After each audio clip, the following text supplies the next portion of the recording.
Let me ask you something a bit wild.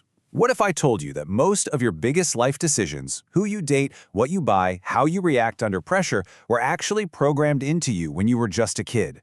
Today, we're going to pull back the curtain on the unseen code of influence that's been quietly running your life ever since. So let's be real for a second. That last major decision you made, who was really calling the shots? You probably think it was you, the adult in the driver's seat.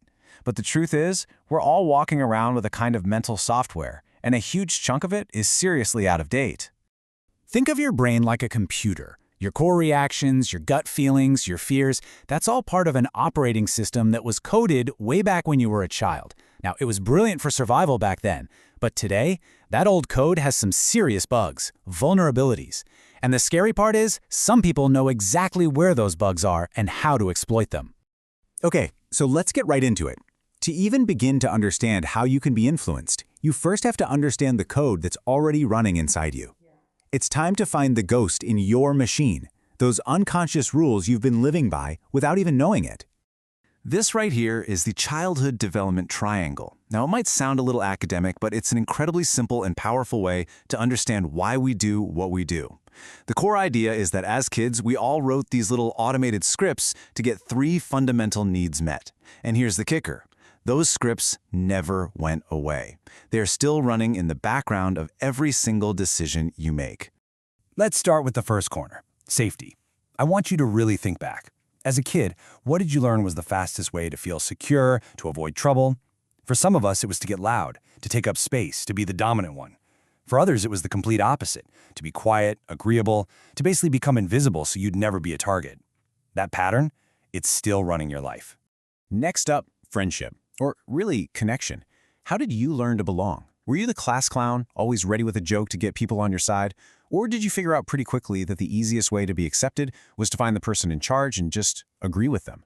These social strategies became hardwired into us, and they're still our go-to moves in our adult relationships. And the final piece of the triangle is reward. This one is huge. It's all about how you learned you were valued. Did you get affection just for being you, or was it conditional? For so many of us, praise and love only showed up after a big win. The A on a report card, the goal in the soccer game. And if that sounds familiar, you can see how it creates an adult who is relentlessly chasing the next achievement, just to feel worthy. So here's the most important part to get. When you have a knee-jerk reaction in a meeting or in an argument, you're usually not making a conscious adult choice. You are executing a contract written in a child's voice, signed by a much younger you who is just trying to feel safe, connected, and valued. And it's just running on a loop. So just take a moment and think about it. When you're stressed, when you're under pressure, which of these old scripts takes over for you? The very first step to getting back in control is just awareness, recognizing that voice for what it really is, an old echo from your past. All right, now that we've looked at the internal code, let's zoom out and look at how the outside world is built to plug right into it. This is the external architecture of influence. It's the framework that others can use, sometimes knowingly, sometimes not, to steer your decisions by tapping into those exact scripts we just uncovered. And it breaks down into a pretty simple 3-step process, the PCP model. You shift someone's perception, you change their context, and then that new context grants them permission.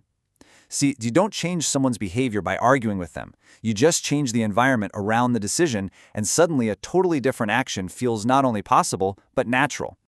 The power of that second step, context, is just massive. I mean, think about it. Are you a quiet person or a loud person?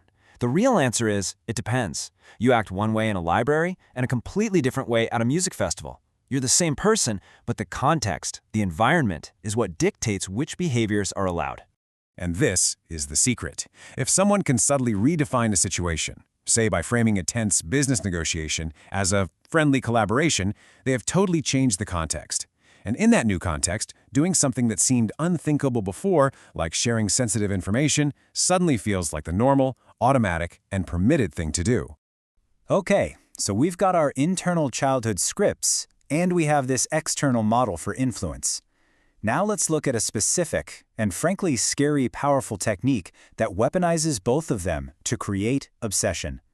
Welcome to the casino's algorithm. The technical term is variable intermittent reinforcement. It sounds complex, but it's dead simple. It means giving a reward, but on a completely random, unpredictable schedule. This is the engine that powers slot machines, sure, but also powers your social media notifications, and it's the core mechanic of toxic, addictive relationships. The uncertainty is the hook. This creates an absolutely brutal push-pull dynamic. The reinforcement, the win, the like, the sudden text message, it gives you this incredible high of hope and relief. But because you have no idea when it's coming again, the period in between, the withdrawal, is this deep, gnawing anxiety, a desperate craving for the next hit. And when you look at them side by side, the parallels are honestly chilling. The very same loop that keeps a gambler glued to a slot machine saying, "just one more spin," is what keeps a person trapped in a bad situation, always chasing the memory of the good times.